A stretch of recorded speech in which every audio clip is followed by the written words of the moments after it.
Eh bien, nous avons Carole Théodore sur le plateau et Carole, elle est sexothérapeute. Et là, le sujet, c'est comment se remettre d'une rupture et construire ou reconstruire sa vie. Bonjour Carole. Et bonjour. Comment ça va? Super, merci. Alors bienvenue sur le plateau. Alors déjà, on va parler de ton métier. Comment ça se passe?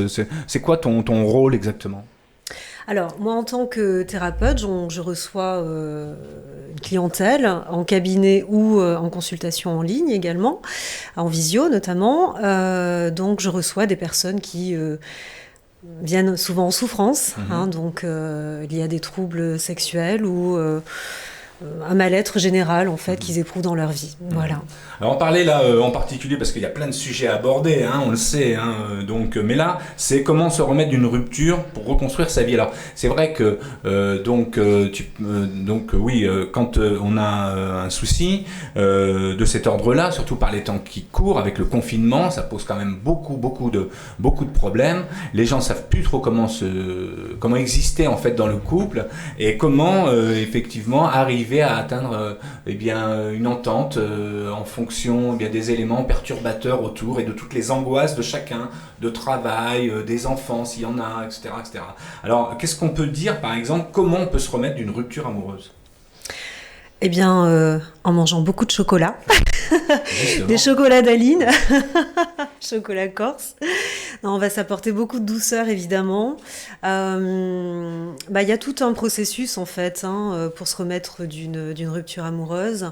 On va d'abord passer par plusieurs émotions, donc on va accueillir les différentes émotions qui nous traversent. Souvent, ça va commencer par la colère, l'incompréhension, le rejet. Donc cette colère, va falloir accueillir cette colère et puis pouvoir l'extérioriser. C'est important de ne pas la garder en soi. Alors comment on l'extériorise? On fait de la boxe thaïlandaise par exemple? Par exemple, on peut effectivement à travers des activités sportives se défouler. On peut aussi à travers le chant, poser sa colère, exprimer sa colère à travers la voix. On peut crier dans la nature tout simplement. On peut écrire aussi, on peut poser des mots. On peut par exemple écrire une lettre à la personne qui nous a quittés, et lui dire tout ce qu'on ressent, et puis, mais sans forcément lui envoyer. Le garder pour soi. La garder ou la brûler ou la poster, mais sans le timbre, voilà. C'est important, vraiment d'extérioriser ses émotions. Donc après, il peut y avoir la tristesse qui arrive. Il y a plusieurs phases, et puis c'est important aussi de se cajoler. Pourquoi pas de se réunir aussi auprès de nos proches, de trouver du réconfort, de la tendresse auprès des siens, des amis, de la famille, etc. Ne pas rester seul. On a besoin, comme un enfant, un temps, de se sentir dans cette souffrance et d'être pris en charge quelque part, pour pouvoir, reprendre un petit peu d'oxygène, un petit peu de confiance aussi, parce que c'est vrai que c'est une expérience qui peut être très très douloureuse, la séparation amoureuse. Ça va toucher à tout ce qui est estime de soi, confiance en soi. Donc ça peut être vraiment très très violent. Donc c'est important de ne pas rester seul. Mais c'est important aussi à un moment donné, quand on a repris un petit peu de souffle à travers l'extériorisation de nos émotions et à travers aussi le contact chaleureux de ses proches, c'est important à un moment donné vraiment de reprendre les rênes en fait, de sa vie, de ses émotions, de ce qu'on traverse et de se responsabiliser. C'est-à-dire que il va être fondamental de se retrouver seul pour pouvoir regarder ce que l'on souffre, ce que l'on ressent en face. On va surtout pas mettre un mouchoir. On va pas. Il faut la penser, cette plaie. Il faut la guérir avant de la penser. D'accord. On va pas la laisser pourrir. Donc on va regarder ses émotions en face et on va les laisser nous traverser. C'est hyper important. Et puis progressivement, on va se remettre sur pied. De toute façon, on meurt rarement d'amour. C'est quand même. Mourir d'amour. Mourir d'amour, on meurt intérieurement, quelque part, c'est une petite mort. On a l'impression qu'il y a une partie de soi qui nous échappe. C'est comme peut-être des pièces de puzzle qu'il faut réunir après. Donc voilà, en tout cas... Une chose c'est important, hein. Il y a une chose qui est importante là-dedans, eh bien, c'est le manque. Alors, le manque, c'est comme une drogue. Et c'est ce qu'il y a de pire, je crois, aussi dans les séparations amoureuses. On en a tous vécu, on en vit tous. C'est ce manque, ce besoin de toucher, ce besoin de retrouver la personne, cette espèce d'addiction. Il y a une addiction. Est-ce que c'est pas la première drogue existante, ça, l'amour? En fait, ce sentiment de dépendance, il est lié à un sentiment très primaire, hein, celui du bébé au contact du sein de sa mère. Un bébé, un enfant qui est dépendant de sa mère. Et c'est vrai qu'il y a quelque chose de cet ordre-là qui se rejoue à ce moment-là. Cependant, c'est important de conscientiser que nous ne sommes plus un enfant vulnérable. Tu n'es plus cet enfant vulnérable. Tu es devenu un adulte responsable, en pleine possession de ses moyens, qui n'est plus dépendant du sein de la mère. Et ça, c'est très important de se rappeler ça. Même si on souffre et qu'on a le droit d'être victime, de se sentir victime et de jouer les victimes le temps d'être cajolé, mais il faut très vite sortir de ça. On reste pas là-dedans. Voilà. Donc, il faut s'occuper de soi. Donc, en deux mots, si j'ai compris ça, il faut s'occuper de soi, il faut redevenir soi-même, il faut prendre sa vie en main, ne pas être dépendant affectif, c'est la pire des choses. C'est dur pour les uns, c'est dur pour les autres. Qu'est-ce que tu en penses ? Oui, bien sûr. En fait, il faut faire un retour sur soi. Il faut apprendre vraiment à devenir autonome. Et c'est ce qu'on apprend en thérapie, hein, aux personnes qui viennent nous voir en tant que thérapeute. On replonge dans leur histoire rapidement, hein, sans faire 15 ans de psychanalyse, mais voilà, on replonge un petit peu dans l'histoire pour comprendre l'histoire du sujet, pour comprendre pourquoi il en est là aujourd'hui, et ensuite on vient l'aider, le guider à trouver des solutions en lui. En fait, on a vraiment toutes les ressources en soi. L'amour que l'on ressent pour quelqu'un, en fait, c'est l'amour que l'on a en soi. En réalité, on est comme deux prises indépendantes. C'est Isabelle Padovani un jour qui a dit ça et j'ai trouvé ça extraordinaire. On est en fait chacun comme des prises, en fait, mâle, femelle. Et quand on se connecte, on connecte les prises. C'est là où on sent en fait l'amour circuler, cette énergie qui circule. Mais en fait, les deux prises sont amour. Et pourquoi souvent on a besoin de l'autre pour sentir cet amour ? C'est parce que on a le sentiment d'être dissociés, d'être séparés les uns des autres, alors que non, pas du tout. On n'est pas du tout séparés les uns des autres. Et quand on se relie les uns avec les autres, là on se sent vivant, on se sent plus vivant, on sent cet amour circuler. Mais en réalité, on est cet amour-là. C'est un coefficient démultiplicateur, le fait de voilà, exactement. Mais cependant, cette énergie, elle vient de chacun d'entre nous. Donc c'est important de retrouver cette autonomie. Et voilà, ça se fait pas à pas. Mais il y a des prises de conscience, c'est un processus de prise de conscience. Mais c'est véritablement un retour sur soi. C'est important de prendre soin de soi, de rétablir son estime de soi, sa confiance en soi, de remettre de la joie dans sa vie à travers voilà, des activités très simples dans le quotidien. Et puis, c'est important aussi de se refaire une santé physique, hein, parce que ça affaiblit énormément. Et quand on a remobilisé toute cette énergie, eh ben, on peut se fixer un nouvel objectif. Voilà. C'est important de toujours se dire, OK, je sors de cette crise, qui est un petit peu aussi une crise existentielle, hein, quand même, la rupture amoureuse. Et donc, c'est important de se fixer un nouvel objectif, se dire, OK, maintenant que je suis requinquée, il faut que je me reprenne en main. Quel objectif je peux me fixer pour se donner une ligne de conduite et voilà, remobiliser cette énergie.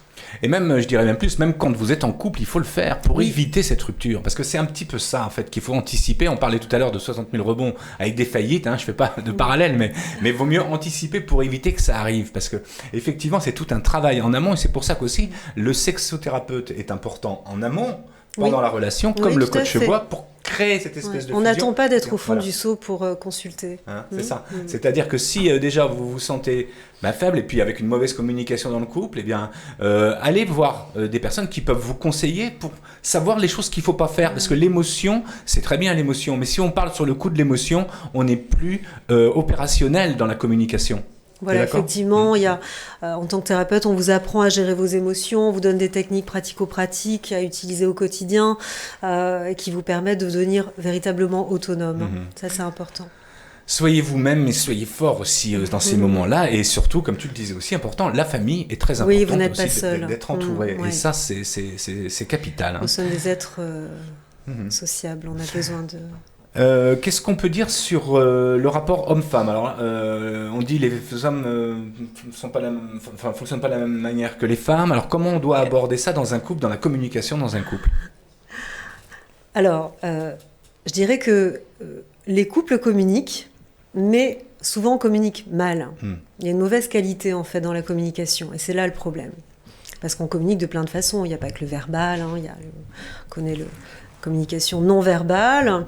Il y a plein de façons de communiquer, mais on communique souvent très mal. Donc, on va déjà prendre conscience de ses propres besoins. Ça, c'est important, parce que quand on communique avec l'autre, c'est pour lui exprimer quelque chose. On part de soi. On veut lui parler de quelque chose de soi, en lien avec soi. Donc, c'est important de prendre conscience de ce qui se passe déjà en soi. Ensuite, il y a des techniques, il y a des méthodes très simples, comme la communication non violente, qui permet d'apprendre de façon très simple et sans jugement de l'autre, sans attaquer l'autre, mais en parlant de soi, de ce que l'on ressent, de ce que l'on a compris de ce qui se jouait et de ce que l'on souhaite, de ce vers quoi on souhaite aller.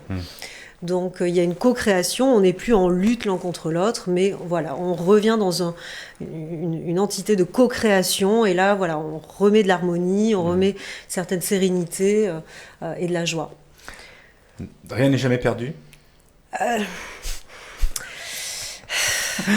Il y a souvent beaucoup d'espoir, mais il y a parfois des couples qui se rabibochent pas. Et puis d'ailleurs, le couple est constamment en transformation.